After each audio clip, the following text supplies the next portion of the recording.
오늘 이제 창세기 강의 33강째입니다. 제목을 한번 읽어보겠습니다. 제목 시작. 고통과 환난을 겪으며 예배 공동체가 되어가는 언약 백성들. 지금 야곱의 스토리를 하고 있어요. 오늘은 33장, 34장을 강해처럼 좀 할 건데 여기에는 우리가 또 이해할 수 없는 큰 환난과 어려움이 있죠. 야곱의 딸 디나의 성폭행 사건이 있어요. 믿는 집안에, 그렇죠? 야곱이 하나님과 씨름해서 하나님께 모든 것을 순복하고 순종으로 이제 살기로 작정하였는데 그 가정에 이런 일이 이제 생겼단 말이죠. 그래서 우리가 이런 거를 통해서 또 현대를 살아가는 우리 크리스찬들이 또 하나님이 부재하시는 것 같을 때, 또 내가 원치 않는 환난과 어려움을 당할 때 우리는 하나님의 음성을 어떻게 들어야 하나, 또 그것을 돌아보며 또 우리가 경계를 삼아야 되죠. 예, 그래서 이제 말씀을 보겠습니다. 원래 본문은 이제 맨 마지막에 베델로 올라가는 그 말씀을 잡았는데 그 말씀을 보기 위해서는 33장부터 우리가 쭉 봐야 돼요. 이 스토리가, 야곱의 스토리가 이렇게 딱 끊어져 있는 게 아니라 모든 게 이렇게 연결이 되어 있기 때문에 이제 그래서 지난 주일날 이제 브니엘의 사건을 통해서 야곱이 환도뼈가 위골이 되어지고 그곳에서 마침내 움켜잡는 인생에서 손을 놓고 하나님께 순복하는 야곱으로, 이스라엘로 이제 되어지는 사건을 봤는데요. 이제 그 이후에 이제 보면 에서를 만나는 거예요. 에서가 400명을 데리고 온다 그랬죠. 근데 이게 제가 오늘도 이렇게 다시 보다 보니까 개역 개정에는 에서가 400명을 거느리고 온다고 이렇게 보고가 돼 있어요. 야곱이 이제 심부름꾼을 보냈을 때. 근데 여기에 이제 세번역에는 400명을 거느리고 치려고 온다고 돼 있어요. 치려고. 예. 근데 히브리어의 본문에는 애매모호하게 돼 있다는 거예요. 그러니까 치려고라는 말이 없어. 그러니까 그냥 오는 거예요. 그러니까 그 원인이, 오는 이유가 치려고 오는지 호위하러 오는지에 대해서 일부러 애매모호한 동사를 썼다는 거죠. 그런데 결과적으로 이제 이 본문을 읽다 보면 이제 야곱에게 에서가 하는 말을 보면 내가 너를 지켜줄게, 호위해줄게, 나와 함께 동행하자, 이렇게 하는 이야기가 나오거든요. 근데 하나님이 그 야복강의 씨름 가운데 에서의 마음을 바꾸셨는지, 에서가 처음부터 사랑하는 동생이 20년 만에 왔기 때문에 정말 내가 얘를 보호해 주려고 왔는지는 사실은 명확하게 안 나와 있다는 거예요. 그 앞을 읽을 때는 그게 어떻게 보면 스토리의 묘미라고 그럴 수 있죠. 읽는 사람이 흥미진, 이게 도대체 무슨 뭐 때문이지라는 결론을 처음부터 주지 않았다는 거예요. 그죠? 그건 부연 설명을 하고 33장 10절에서 이제 15절에 보면은 야곱과 에서가 이렇게 서로 조우를 한 다음에 이제 막 울고 그동안 어떻게 지냈냐, 뭐 얘네들은 누구냐, 제 아내고 제 자녀입니다, 뭐 이렇게 소개한 다음에 이제 선물을 받아주십시오 하는 그 장면입니다. 33장 10절에서부터 우리가 교독하겠습니다. 제가 먼저 읽을게요. 야곱이 말하였다. 아닙니다, 형님. 형님께서 저를 좋게 보시면 제가 드리는 이 선물을 받아주십시오. 형님께서 저를 이렇게 너그럽게 맞아주시니 형님의 얼굴을 뵙는 것이 하나님의 얼굴을 뵙는 듯합니다.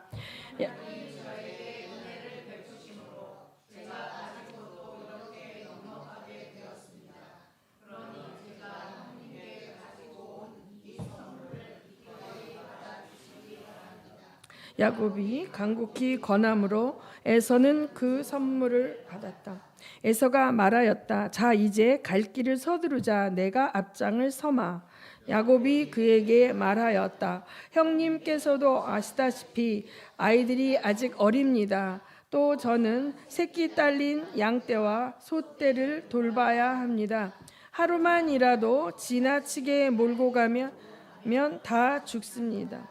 형님께서는 이 아우보다 앞서서 떠나십시오. 그렇게 하시면 저는 앞에 가는 이 가축대와 아이들을 이끌고 그들의 걸음에 맞추어 천천히 세일로 가서 형님께 나아가겠습니다.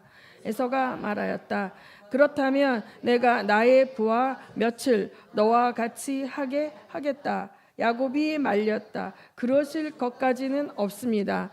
형님께서 저를 너그러이 맞아 주신 것만으로도 만족합니다. 여기서 이제 에서는 세일이라는 곳에서 거하고 있었어요. 세일이라는 곳에서 거하고 있었는데 야곱의 심부름꾼이 와서 이제 보고를 하니까 이제 야곱을 맞으러 온 거죠. 이곳까지. 여기가 한 150km 정도 떨어졌다고 그래요. 그러니까 상당히 먼 길을 달려서 온 것이죠. 그러니까 야곱은 물론 바단 아람에서부터 더 먼 길을 왔고, 그런데 이제 에서가 이제 내가 너를 호위해 줄 테니까 나와 함께 가자 이렇게 얘기하니까 이제 에서와의 그 화해가 끝난 야곱은 좀 지쳤을 것 같아요. 그렇죠? 그 브니엘에서의 그 씨름과 또 그 바단 아람을 떠나서 라반과의 그 어려움 속에서 그게 해결이 되고 이렇게 되니까 이제 가장 본인이 걱정하고 힘들어했던 가장 큰 문제가 해결이 됐기 때문에 뭔가 좀 이렇게 지쳤고 좀 이렇게 한숨 돌리고 싶은 마음도 있었을 것이고, 또 애초부터 이 에서가 기거하는 세일론을 가고 싶지 않았을 수도 있어요. 그래서 이제 정중히 거절을 하는데, 호의를 해주겠다고 하는데 이제 거절을 했고, 부하만을 남겨서 이렇게 부하들이 이제 너의 페이스에 맞춰서 호의하겠다고 하는 것도 거절을 했어요. 어떻게 보면 이것을 거절하지 않았다면 디나의 성폭행 사건이 일어나지 않았을 수도 있어요. 근데 야곱은 인간적으로 이제 세일로 갈 마음도 없었거니와 에서와 이렇게 빨리 좀 이렇게 좀 거리를 두고 자기가 이제 좀 쉬고 싶었던 것 같습니다. 그래서 33장 17절 20절을 보면 제가 읽습니다. 먼저 야곱은 숫곳으로 갔다. 거기에서 야곱은 자기들이 살 집과 짐승이 바람을 피할 우리를 지었다. 그래서 그곳 이름이 숫곳이 되었다. 야곱이 바단 아람을 떠나 가나안 땅의 세겜성에 그 성 앞에다가 장막을 쳤다. 야곱은 장막을 친 그 밭을 세겜의 아버지인 하몰의 아들들에게서 은 100냥을 주고 샀다. 야곱은 거기에서 제단을 쌓고 그 이름을 엘로헤 이스라엘이라고 하였다. 그러니까 야곱이 이제 숫곳이라는 뜻은 이제 짐승, 우리간, 뭐 장막 이런 뜻이에요. 근데 야곱이 이제 세일로 가지 않고 이제 얼마 가지 않아 숫곳이라는 곳에다 이제 장막을 짓고 짐승들의 우리를 지은 거예요. 그랬을 뿐만 아니라 돈을 주고 그 땅을 샀잖아요. 그러니까 하루 이틀 있으려고 하면 돈 주고 그걸 그렇게 사진 않았겠죠. 그런데 영구히 그곳에 있을 생각은 없었다 할지라도 당분간 꽤 긴 시간을 그곳에서 머물려고 했던 것 같아요. 그래서 돈을 주고 세겜의 아비 하몰의 아들들에게서 은 100냥을 주고서 그 땅을 사서 거기에다 뭘 쌓아요? 제단은 그 당시에 뭐예요? 여호와 하나님께 예배하는 그거죠. 그 제단을 쌓고 그것을 엘로헤 이스라엘이라고 이름을 진 거예요. 하나님, 이스라엘의 하나님이라는 뜻이거든요. 그러면 이제 자기는 여기가 완전한 정착지는 아닐지라도 어쨌든 이제 이곳에서 좀 오랫동안 쉬려는 마음이 있었던 것 같아요. 그런데 이제 34장으로 넘어가서 1절에서 4절을 보겠습니다. 제가 먼저 있습니다. 레아와 야곱 사이에서 태어난 딸 디나가 그 지방 여자들을 보러 나갔다. 히위 사람 하몰에게는 세겜이라는 아들이 있는데 세겜은 그 지역의 통치자였다. 세겜이 디나를 보자 데리고 가서 욕을 보였다. 그는 야곱의 딸 디나에게 마음을 빼앗겼다. 그는 디나를 사랑하기 때문에 디나에게 사랑을 고백하였다. 세겜은 자기 아버지 하몰에게 말하였다. 이 처녀를 아내로 삼게 해 주십시오. 네.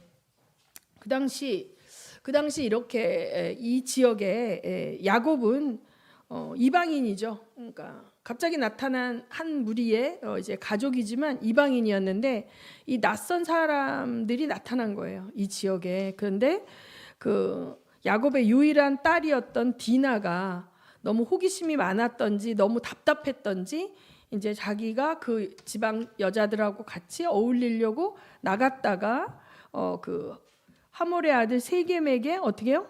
강제로 이제 성폭행을 당한 거예요. 요새 언어로는 성폭행을 당한 거예요. 그러니까 이제 그러고 나서 이 세겜이 디나한테 완전 빠진 거예요. 디나가 너무 예뻤나 봐요.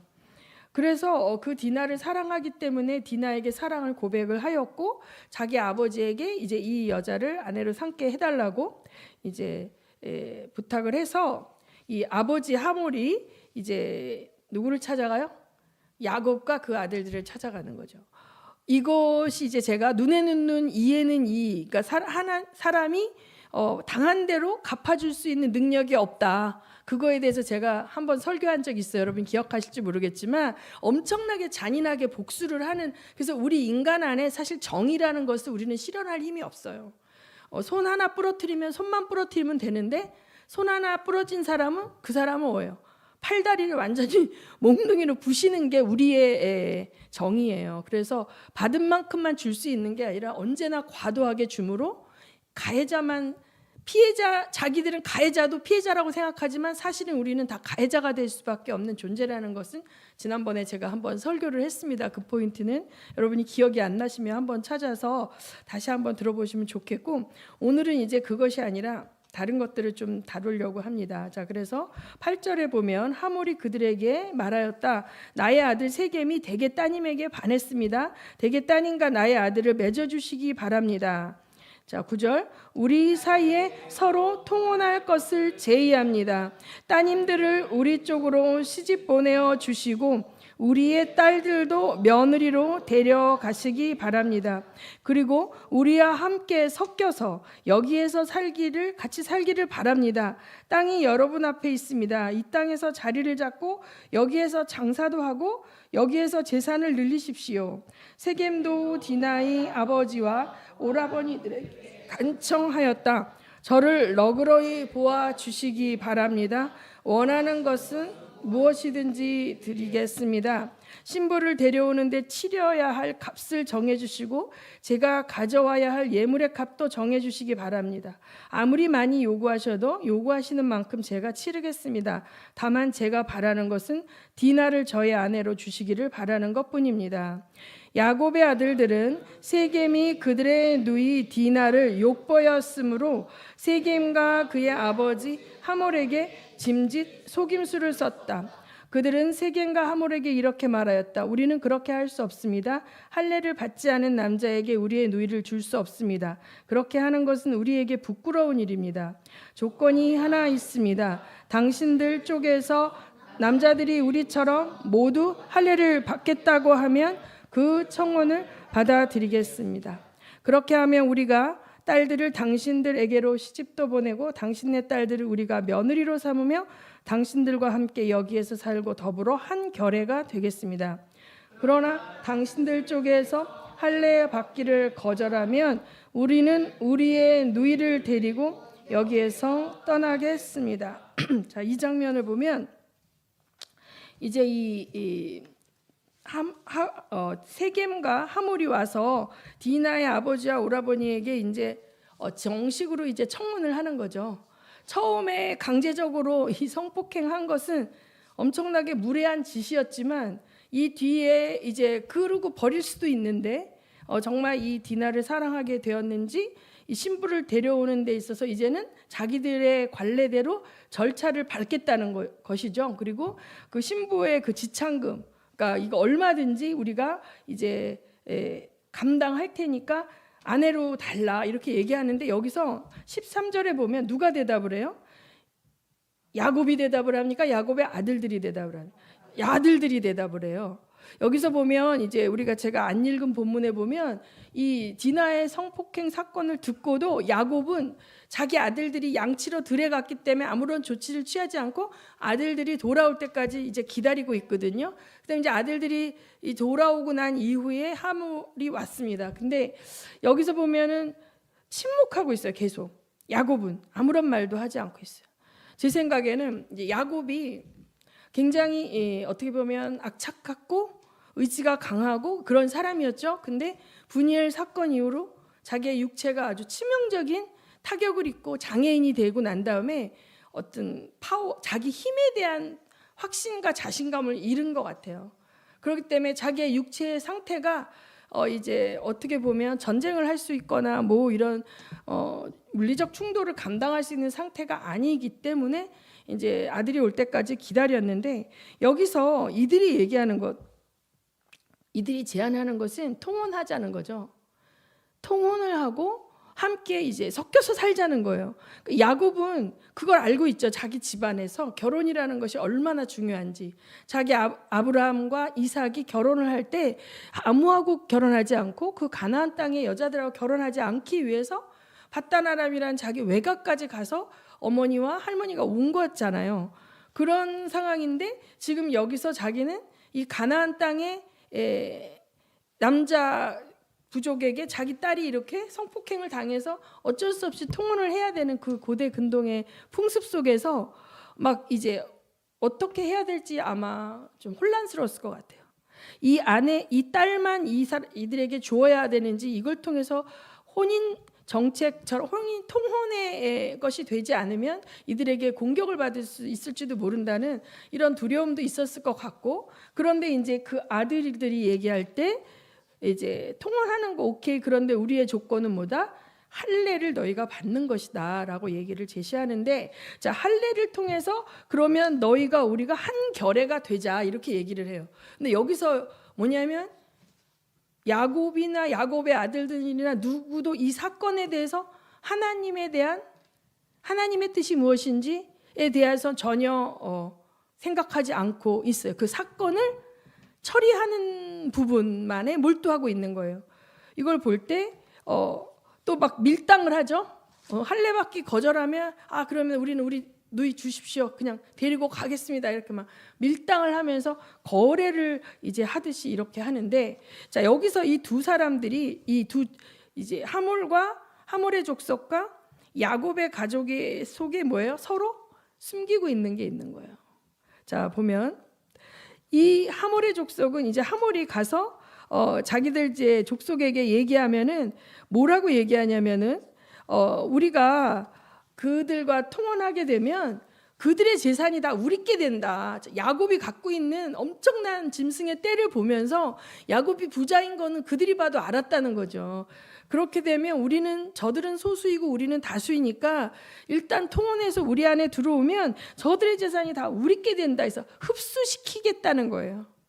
그런데 굉장히 호의를 베푸는 것처럼 이야기를 하고 원하는 지참금을 다 주겠다라고 해서 속에 비수를 숨기고 있는 거죠. 그런데 야곱의 아들들도 마찬가지로 사실은 거룩한 명분을 포장하고 있지만 복수하려는 거예요. 처음부터 결혼하려는 마음은 없었던 거예요. 그리고 이제 뭐예요?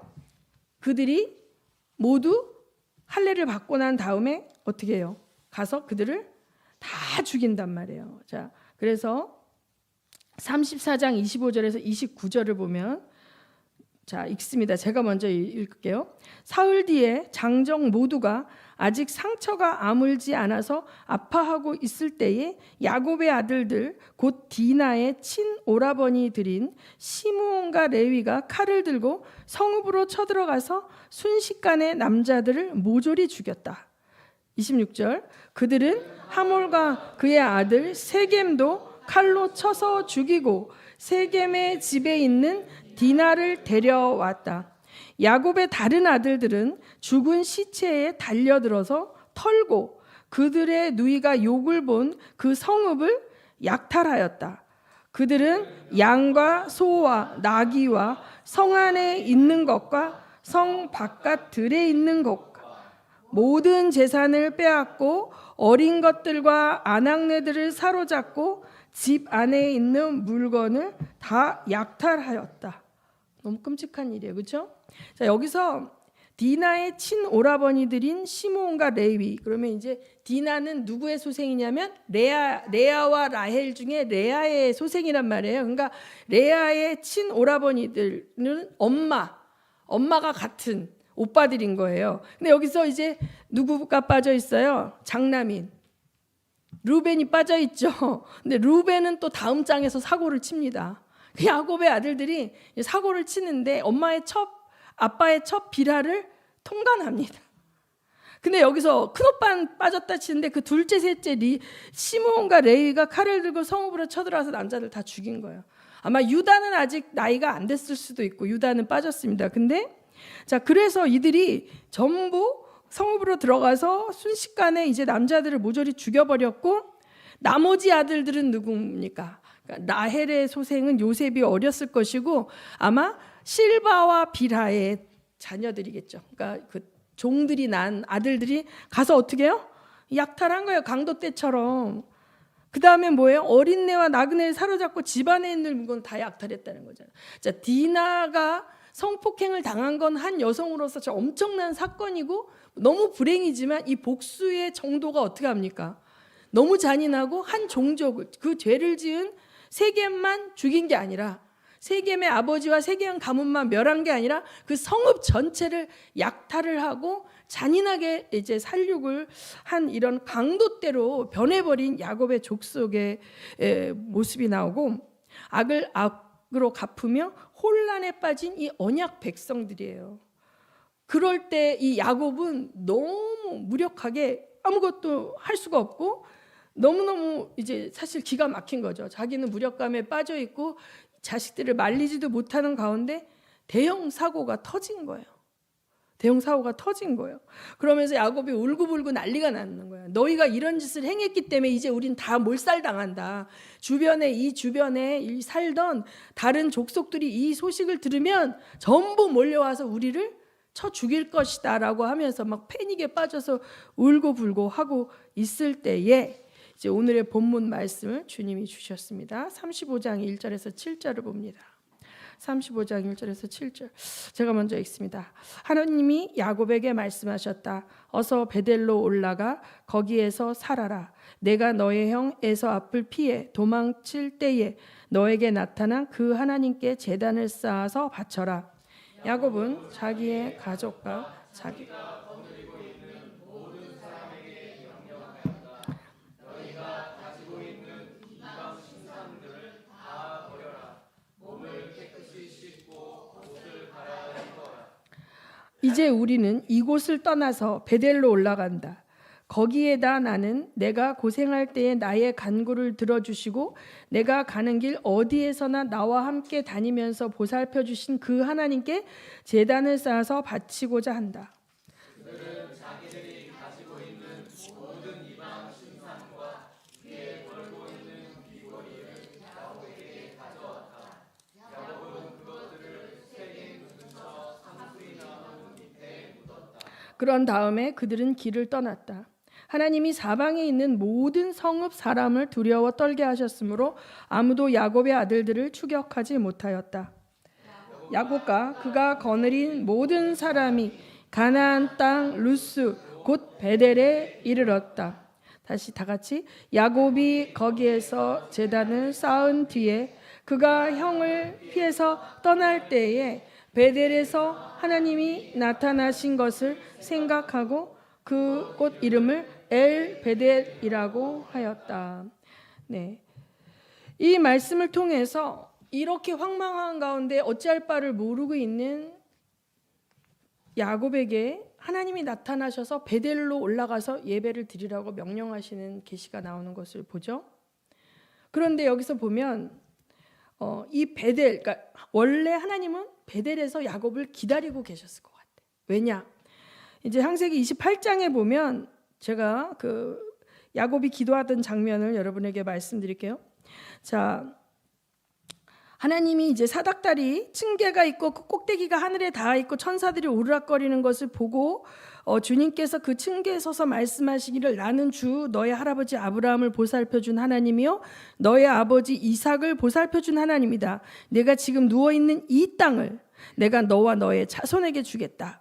너의 자손이 땅의 티끌처럼 많아질 것이며 동서남북 사방으로 퍼질 것이다. 이 땅의 모든 백성이 너와 너의 자손의 덕에 복을 받게 될 것이다. 내가 너와 함께 있어서 내가 어디로 가든지 너를 지켜주며 내가 너를 다시 이 땅으로 데려오겠다. 내가 너에게 약속한 것을 다 이루기까지 내가 너를 떠나지 않겠다. 야곱은 잠에서 깨어서 혼자 생각하였다. 주님께서 분명히 이곳에 계시는데 내가 미처 그것을 몰랐거나.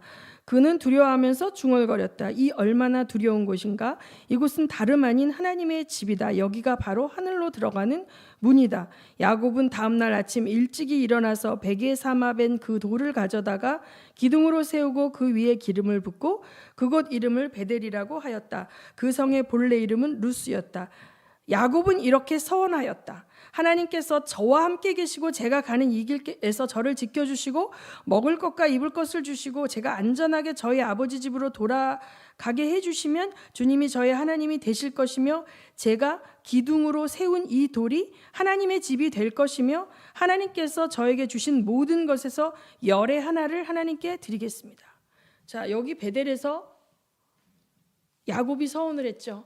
그 돌이 세운 곳에 하나님의 제단을 쌓고 11조 자기가 그동안 벌어모은 하나님께서 지켜주셔서 얻은 모든 것을 하나님께 11조를 드리고 예배하겠다라고 했는데 하나님이 나타나셔서 베델로 오라고 하실 때까지 야곱은 전혀 움직이지 않고 있을 뿐만 아니라 숲곳에서 땅을 사고 엘로헤 이스라엘이라고 하면서 베델에 대한 생각을 안 하고 있었던 것 같아요. 그러나 하나님은 잊지 않고 있어요. 그런데 그러니까 하나님은 잊지 않고 거기다 제단을 쌓고 하나님께 예배를 드리고 있지만 하나님과의 약속을 잊어버렸죠. 하나님께 서원한 서원을 지키고 있어요? 안 지키고 있어요? 안 지키고 있는 거예요. 그러니까 자기 수준에서 예배는 드렸어요. 근데 하나님과의 약속 가운데 하나님께 하겠다고 한 그 서원을 지킨 건 아니에요. 베델로 돌아가진 않았고 11조도 드리지 않았고 그 베델에 세운 돌 앞에서 하나님의 제단을 쌓은 것도 아니에요. 이곳이 하나님 예배하는 곳이 될 거라 그랬는데 하나님은 야곱과 함께 있었는데 항상 지켜주셨는데 엄청난 부요와 20년 동안 하나님이 하신 일 제가 설교에서 말했잖아요. 침묵하고 계셨는 것 같았지만 하나님은 일하고 계셨거든요. 그랬을 때 이러한 불상사가 생겼을 뿐만 아니라 여기서 보면 야곱은 그 가정의 영적 제사장이에요.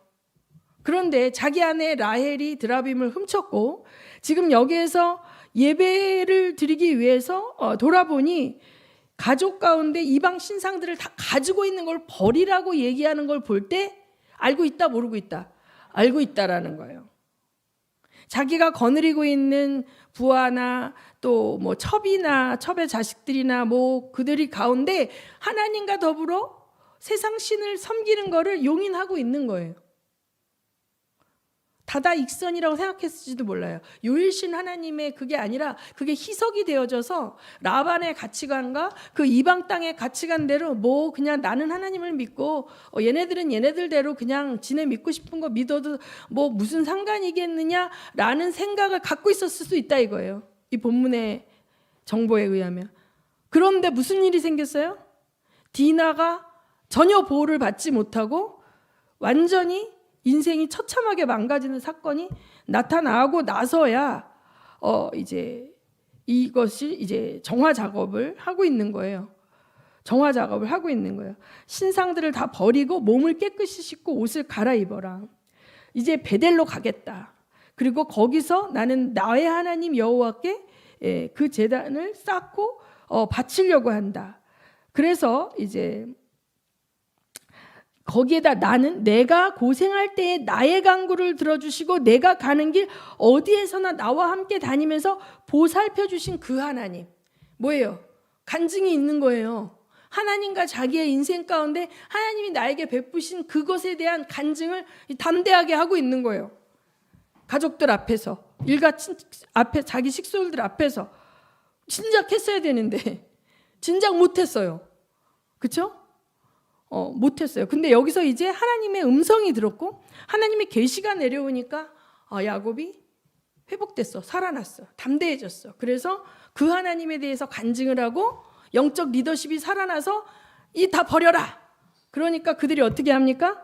자기들이 가지고 있는 모든 이방 신상과 귀에 걸고 있는 반달 귀고리가 그 당시 초승달 이제 그 신을 섬기는 족속들이 갖고 있는 그런 수호 부적 같은 거예요. 그걸 다 뽑아가지고 갖고 온 거죠. 그래서 그거를 세겜 근처 상수리 나무에 묶고 그들은 길을 떠났는데 그들이 믿음의 결단을 하고 죽으면 죽으리라 오직 하나님만 섬기겠다고 결단을 하니까 어떻게 했다? 주변의 모든 뭐예요? 성읍 사람들은 야곱의 아들들을 오히려 두려워서 추격하지 못하도록 하나님이 하셨다는 거예요. 자, 처음에 우리가 에서를 만나러 갔을 때 지지난번 설교 때 마하나임이라고 천사를 보게 해주셨어요, 하나님이. 근데 야곱이 그 나이브한 믿음인 거죠.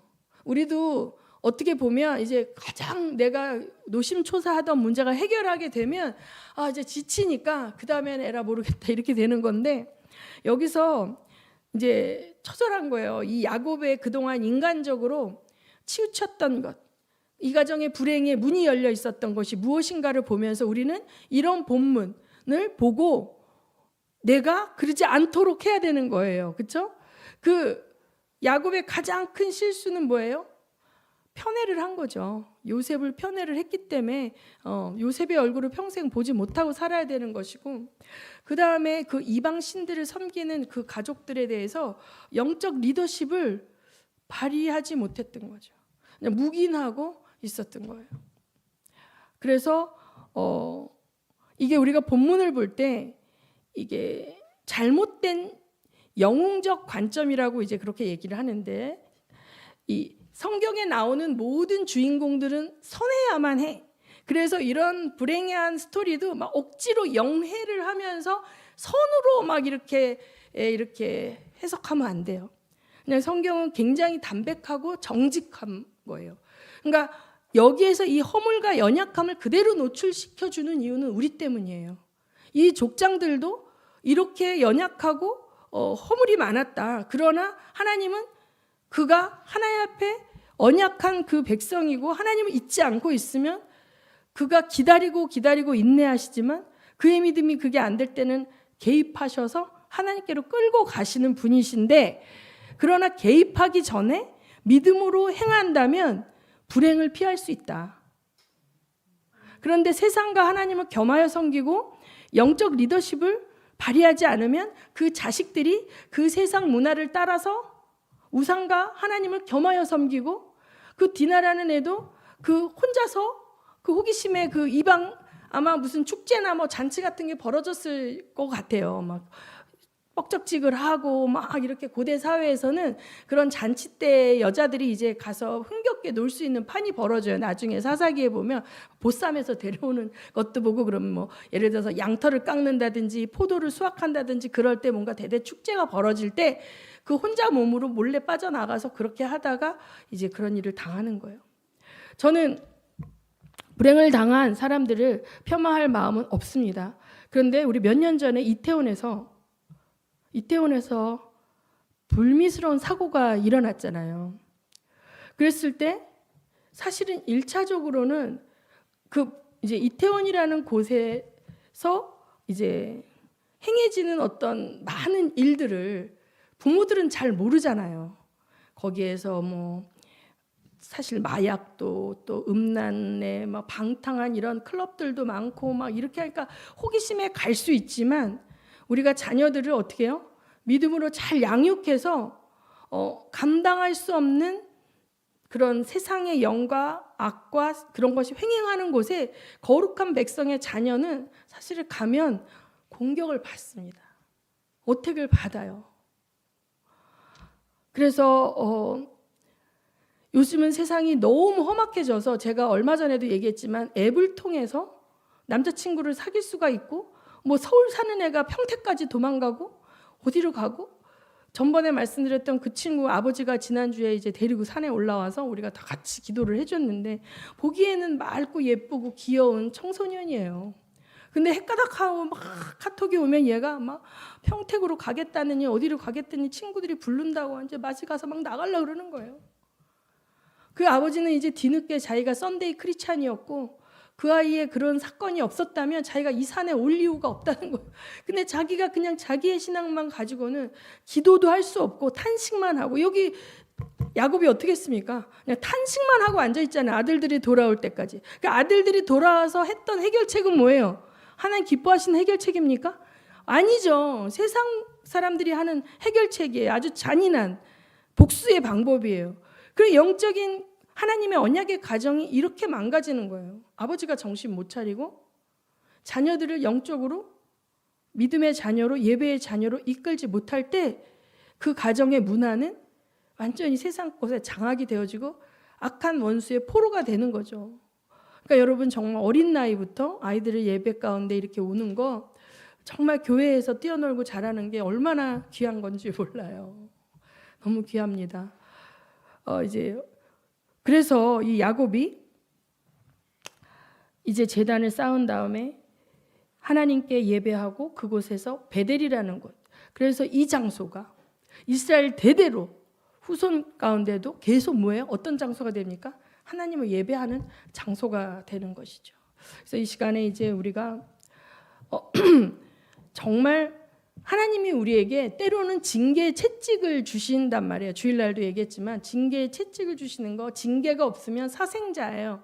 근데 하나님의 언약 백성이 아니면 무슨 짓을 해도 하나님이 내버려 두지만 세상을 향하여 막 달려갈 때 하나님이 딱 태클 걸어서 꼬꾸라지게 하시고 넘어지게 하시고 뒹굴게 하실 때 넘어진 자는 그 넘어진 자리에서 회개하고 일어서는 것도 중요하지만 다시 똑같은 잘못으로 넘어지지 않기 위해서 뭐예요? 내가 어느 부분에 취약하다라는 걸 알아야 돼. 어느 부분에 취약하다는 걸 알아야 돼. 그러니까 그 마귀는 그 취약한 걸 가지고 온단 말이에요. 제가 전에도 얘기했지만 이 지금 넘어진 청년 다음 세대 사역자는 명예에 약했고 처음에 그가 등장할 때 학력을 속였어요. 고등학교밖에 안 나오는데 인류대학 나온 걸로 속였어요. 벌써 그 안에 혼적인 방법, 인간적인 방법이 들어가 있어요. 그리고 그 스트레스를 푸는 방법이 뭐 명품을 산다든지 자기가 번 돈이지만 그 돈으로 뭔가 과시적인 소비 행위를 하면서 그러니까 하나님이 기뻐하시지 않는 거를 할 때에는요, 자꾸 은폐 영역이 들어지게 되면 곤고해져요. 그러니까 그렇게 되면 중독에 넘어지고 마귀는 치명적인 유혹거리를 딱 갖고 오는 거죠. 다윗도 그랬잖아요. 밧세바를 범했고. 자, 그래서 여기 디나는 그 호기심과 그 세상에 대한 그것들 막 한번 이제 가서 자기도 이렇게 누려보고 싶고 이런 거를 갖고 나갔지만 인생이 완전히 망가져버리는. 여기서 이제 고대 근동에 아까도 우리가 읽어본 본문에 보면 그 당시에 사실은 여성의 인권은 없어요.